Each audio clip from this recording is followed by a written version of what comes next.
मुळामध्ये भारतीय जनता पार्टीचे आमचे अनेक नेते या पदवीधर विधान परिषद मतदारसंघामधून निवडून आलेले आहेत। त्यांनी महाराष्ट्राच्या विधान परिषदेमध्ये नेतृत्व केलेलं आहे। आता महायुतीचे नेते माननीय देवाभाऊ आणि प्रदेशाचे अध्यक्ष माननीय रवींद्र चव्हाण दादा हे या विषयावरती निर्णय घेतील।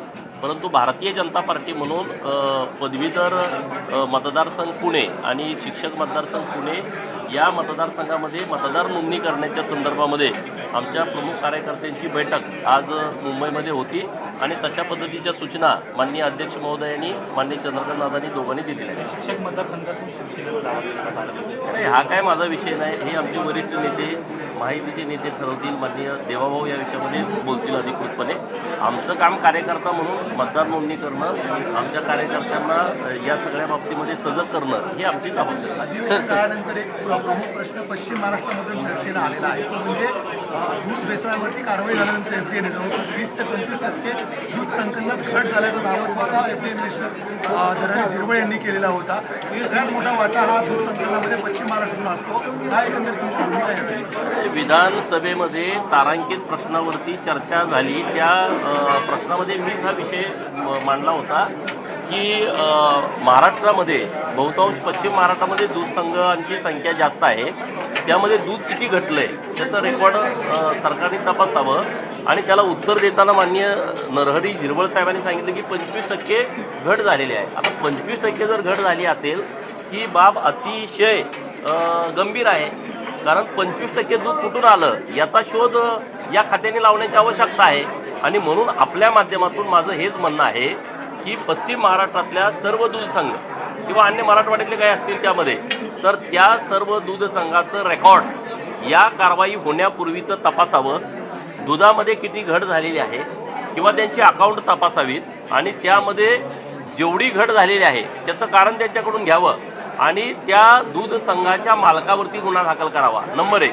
नंबर 2, बाय प्रोडक्ट कुठले कुठले ते अगोदर तयार करत होते आणि आता बाय प्रोडक्ट तयार करणं कुठले कुठले बंद केलेलं आहे त्याची माहिती घ्यावी आणि तशा पद्धतीची कारवाई ही या खात्यानं दूध संघाच्या चेअरमनवरती करावी ही आमची मागणी आहे। कारण पश्चिम महाराष्ट्रामध्ये हे सर्वात घातक आहे आणि सगळ्यात मोठी जे दूध संघ आहेत ते सगळे पुढारी आहेत, आमदार खासदार मंत्री आहेत, तर त्यांच्यावरती कारवाई झाली पाहिजे ही मागणी आपल्या माध्यमातून आहे। लोकशाही मराठीने एक रिअलिटी चेक केलेला आहे। जुहू समुद्र किनारा साफ करण्यासाठी महापालिकेने कोटी रुपये खर्च केले होते, मात्र या ठिकाणी कचऱ्याचे ढीग आता समुद्र किनारी पाहायला मिळतात। पर्यटकांच्या प्रतिक्रिया घेतल्या असता त्यांचं म्हणणं होतं की हा देशाचा अपमान म्हणायचा नाही का, कारण विदेशातील पर्यटक मोठ्या संख्येने जुहू चौपाटीवर फिरायला नाही, या संदर्भामध्ये आमच्या महापौरताई आहेत या नक्की त्या विषयामध्ये लक्ष घालून योग्य सूचना त्या सगळ्या संदर्भात देतील। राज्याचे मुख्यमंत्री देवेंद्र फडणवीस यांनी एक नवा विक्रम केला आहे। सर्वाधिक दिवस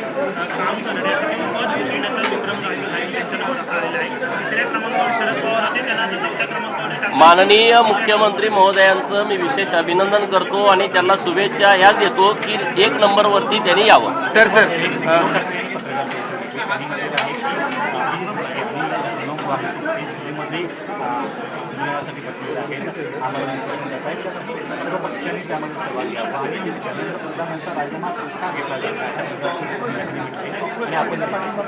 माझं यांना कामच काय राहिलं, या पार्टीला आता दुसरं कुठलं कामच राहिलं नाही। त्यांनी जाऊन त्यांच्या शेजारी बसावं, इथून उपोषणाला बसले त्यांच्या शेजारी, या लोकांनी पण सगळ्या आणि इथले वरिष्ठ सगळे नेते त्यांनी न्यावेत इंडिया आघाडीतले।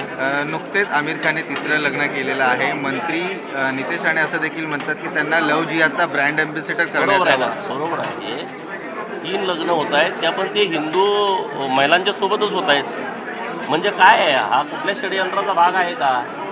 म्हणजे जेणेकरून महाराष्ट्रामध्ये तशाच पद्धतीनं लव्ह जिहादची प्रकरणं जास्त काढावीत। माननीय नितेश राणे साहेबांनी जे वक्तव्य केलेलं आहे ते अगदी बरोबर आहे आणि त्या वक्तव्याला माझा पाठिंबा आहे।